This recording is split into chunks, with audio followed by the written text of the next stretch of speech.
Right now on Colorado Point of View, the political backlash continues for Governor Jared Polis after he cut Tina Peters' sentence in half. Now his own party is censuring him. Very clear she committed these criminal acts, but the fact that she holds certain beliefs should not impact the sentencing. It's very important to make this statement of support for First Amendment rights and to make sure that going forward we have a precedent of ensuring that judges do not take into consideration the free speech of a convict in setting their sentence. Plus, President Donald Trump asks for a primary opponent for Colorado Congresswoman Lauren Boebert, calling her weak-minded and a carpetbagger. This after she supported Kentucky Congressman Thomas Massie in a heated primary race. You don't have to be a rubber stamp for the president to support him and to align with him and also follow his agenda. And here in Colorado, the primary races are heating up. This includes the U.S. Senate race. Senator John Hickenlooper is running for a second term. He's the former Denver mayor and Colorado governor who has never lost a race in this state. But now he's getting a primary challenge from progressive state Senator Julie Gonzalez. Joining me now from Washington, D.C. for an exclusive interview here on Colorado Point of View is U.S. Senator John Hickenlooper. Senator, it's nice to see you. Thanks so much for being here today. My pleasure. All right, a lot going on in D.C. right now. As we record this on Thursday afternoon, the Senate was set to vote on this new DHS funding package, about $72 billion to fund ICE and immigration enforcement through the end of President Donald Trump's term. It appears that that has now been pushed back for at least a week or two. I'm curious, when this comes up for a vote, how are you going to vote on it? Well, I'm going to vote against it because these folks will not listen to reason. I mean, ICE is going around the country acting like some sort of secret police force. They insist on wearing masks. Look at, I mean, it drives me crazy that they're saying they have to have masks to be safe, and yet Denver police officers go into some of the toughest neighborhoods, some of the most dangerous situations, cartels. They don't wear masks. And they wear body cameras and they can be held accountable. They're doing their job and they understand it's a partnership. Everyone's got to be behind them. ICE agents are going around without a judicial warrant, are pulling cars over, dragging people out of the cars, beating them, shooting them. Do you realize over 100,000 children have been separated from their families now? This is not what most people expected, right? People want violent criminals to be deported. They didn't think they were going to have whole neighborhoods terrorized. In the last 6 months, you and most Democrats did not vote for government funding bills. You were pushing for the ICE reforms that you just talked about. You were also pushing for health care subsidies, neither of which have happened. Is it a foregone conclusion right now as we sit here in 2026 that neither of those ideas are going to get through Congress? I wouldn't say that. And I think the reason we keep fighting is because if you fight hard enough, long enough, sometimes you win. And we're seeing one or two Republicans, it takes 2 or 3 weeks or 4 weeks, but we're seeing cracks in the wall. And I think, we've done a War Powers Act.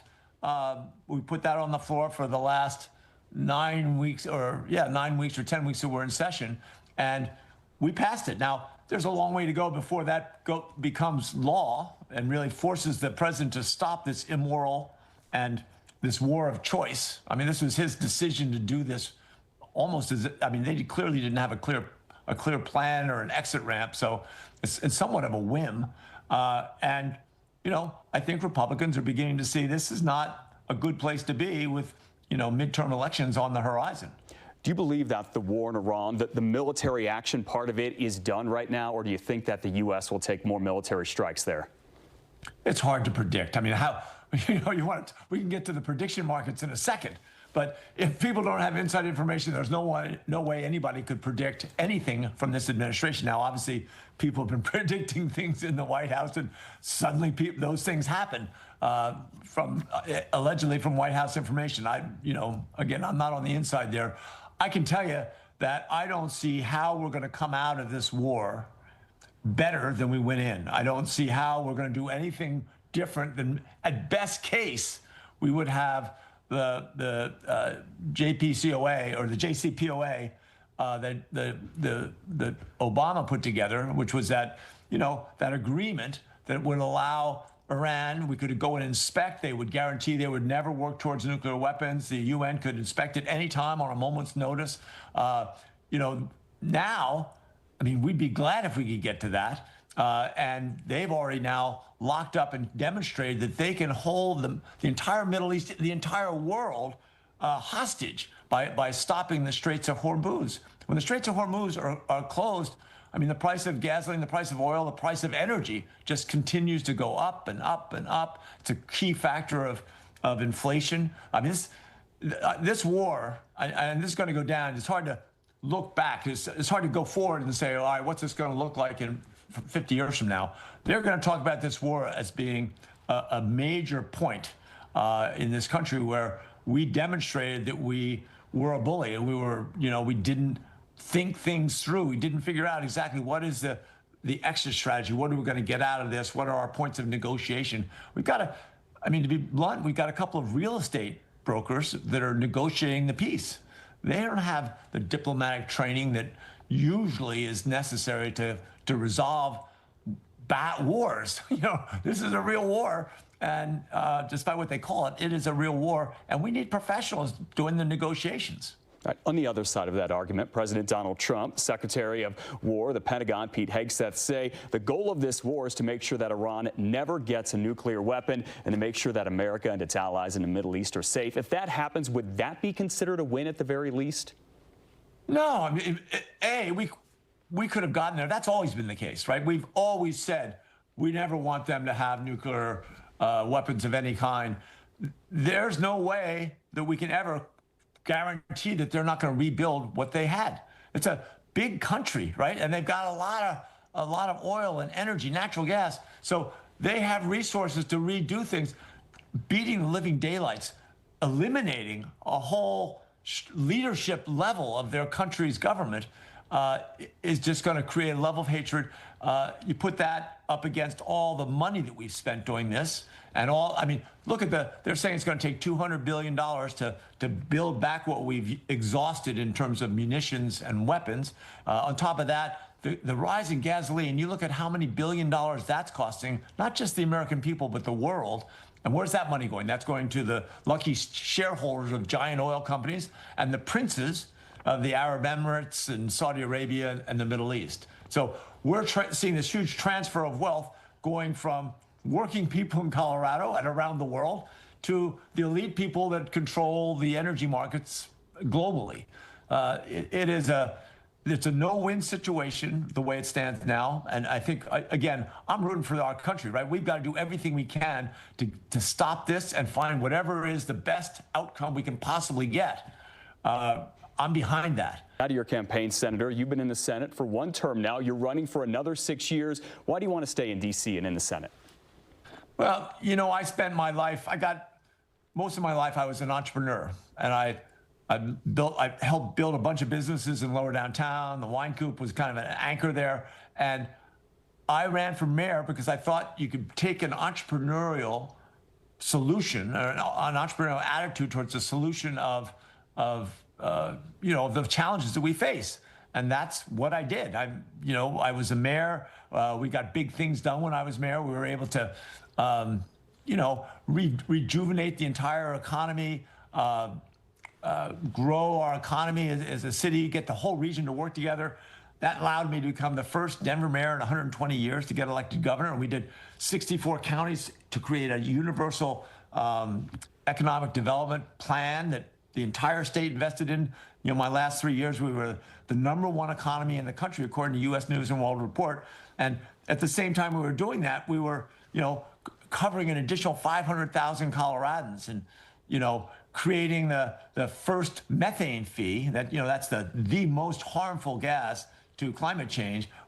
Colorado was the first government entity on earth to create a methane regulatory framework and a fee. I mean, this stuff, it works to bring people together and to focus their energies. And that's what I want to do in my next term. It's what I've done the first 5 years in the Senate. We've been, standing up to Trump, stopped his sales of public lands. We've stopped the evisceration of government. We've refused to give ICE another penny, and we're going to continue fighting that. We'll fight every aspect of the cost of living emergency that he's created. I think the challenge here is we've got to, again, stop Trump. and we need to win back the House and the Senate so they can't continue to roll over. I mean, that's the problem, is that Congress is supposed to be a balance to a power-crazed president, and our Congress hasn't stood up. The Republican majority, and you can see that if they stand up, as we've seen in the last few weeks, you lose a primary. They suddenly materialize tens of millions of dollars to bring down someone who's been in the House of Representatives or been in the Senate for a decade or more.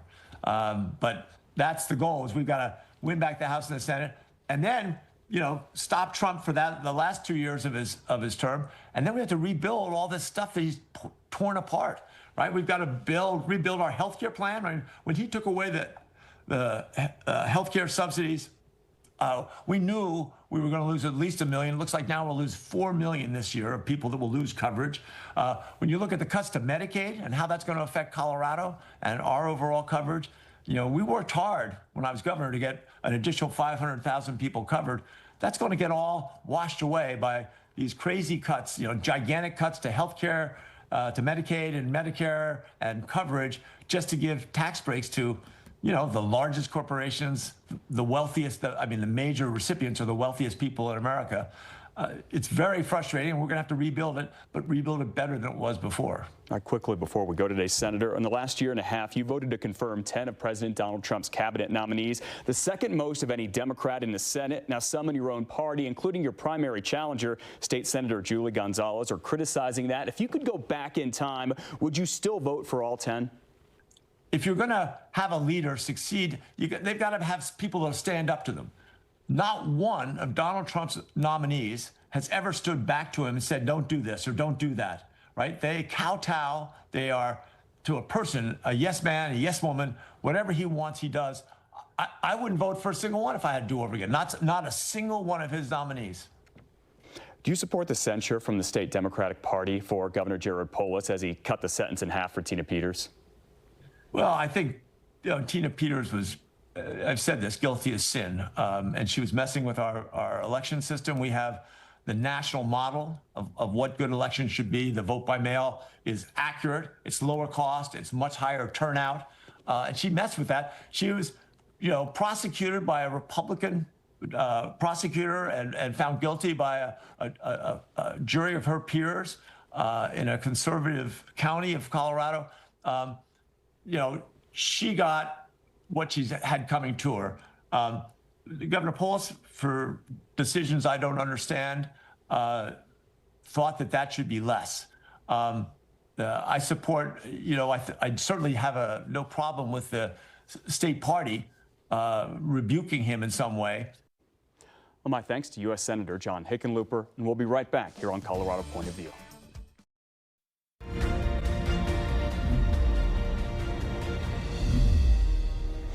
Right now on Colorado Point of View, the race to represent Denver in Congress is crowded. Current Congresswoman Diana Degette has been in the House for nearly 30 years and has not just one but two primary challengers. She's facing attorney and barista Malat Quiros and CU Regent, Navy veteran and business owner Wanda James.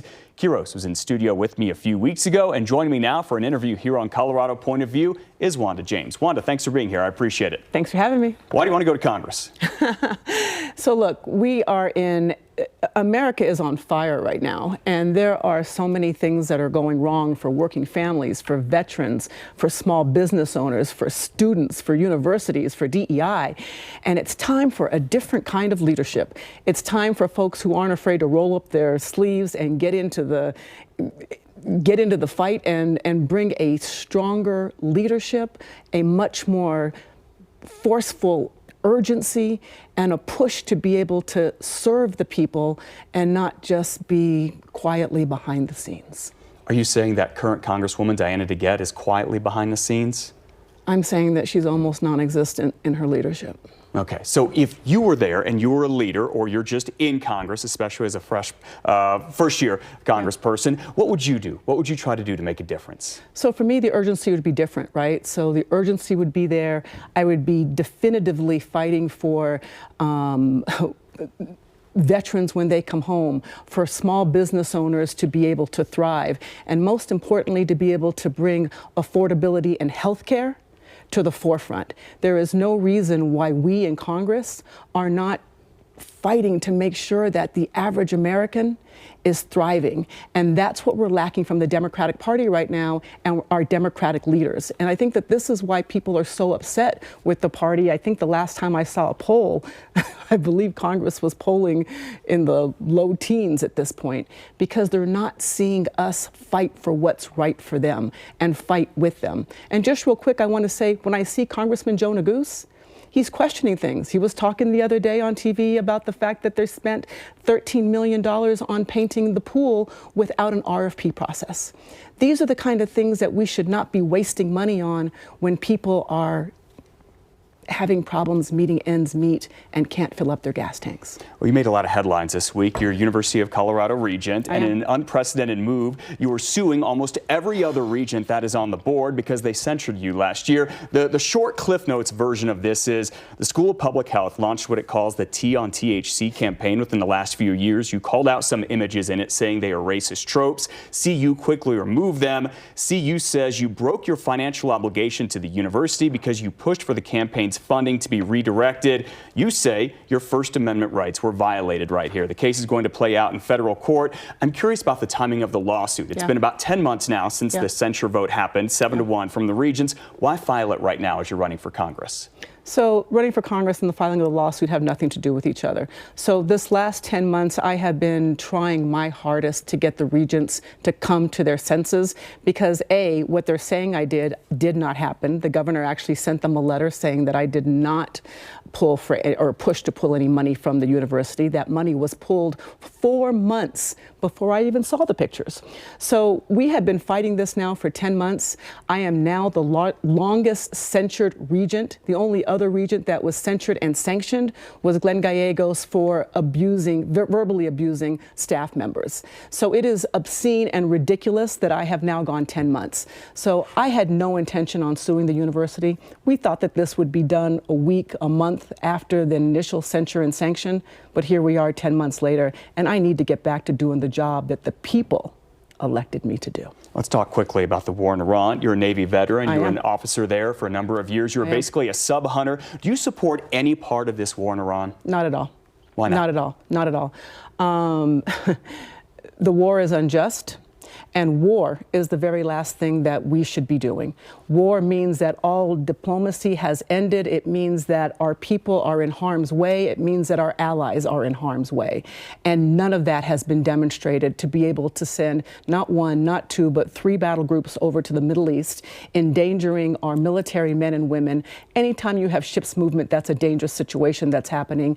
Upsetting allies. Allies are not standing with us. Our gas prices have gone through the roof. All of our energy costs are up. Our food costs are up because of this war. None of us are safer because of this war. And there is absolutely zero basis for us to have gone to war. You're a business owner. You're the first black woman in the nation to own a marijuana dispensary. You also own a number of grow facilities. You own a number of restaurants as well. I'm curious, what do you think Congress can do to help businesses, smaller businesses all across the country, including those here in Colorado, that it's not doing right now?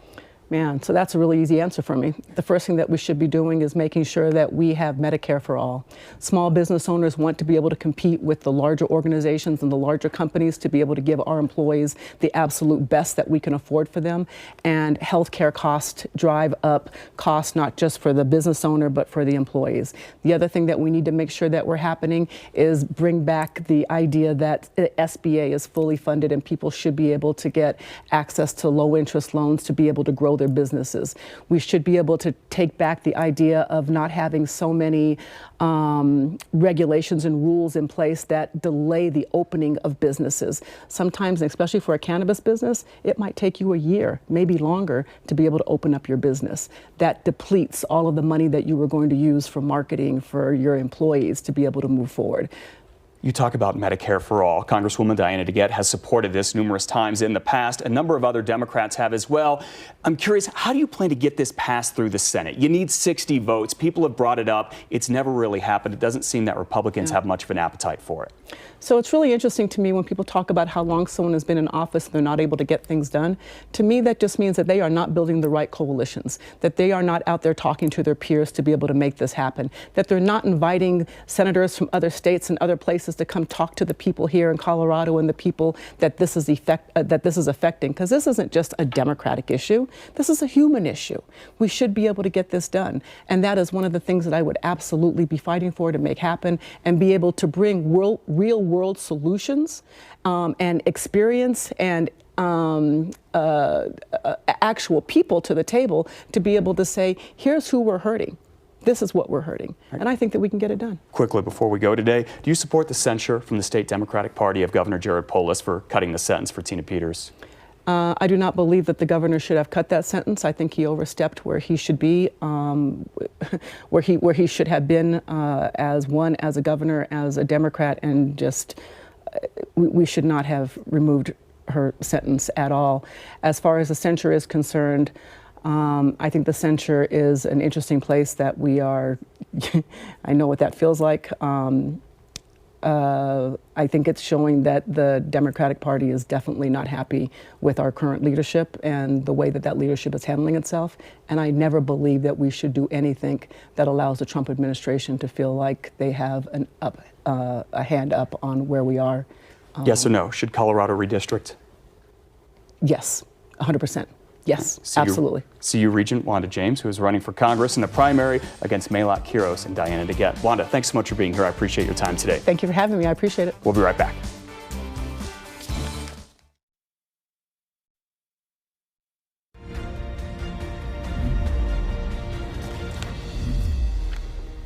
We're back on Colorado Point of View. Joining me now are our political analyst, Democratic strategist, and senior presidential and gubernatorial advisor, Andy Boy, and Republican strategist and the president of Advance Colorado, Michael Fields. Gentlemen, thanks for being here. Just a few minutes left. Quickly, the censure of Governor Jared Polis from the state Democratic Committee because he cut the sentence for Tina Peters. Andy, what do you make of this? A couple things that are interesting here. What the Democratic Party chose to say is that he materially harmed institutional credibility of the Democratic Party by doing this. So that's how we got up to 90% of those that signed against. But it was more interesting. The second part of this is that there were over 700 signatures on a separate document that asked for his censure or potential removal from office that people signed. So more to it than that. Michael, quickly. Yeah, so I think the number one question that's yet to be answered, why not let the process play out? The Court of Appeals came in, said that it was too harsh of a penalty. Why did he have to go in front of that process? Why not wait and see what the courts would have said? It would have created more trust in the overall process. Okay, I know you two have a bunch more to say about this. We'll get to it online with our Election Extra,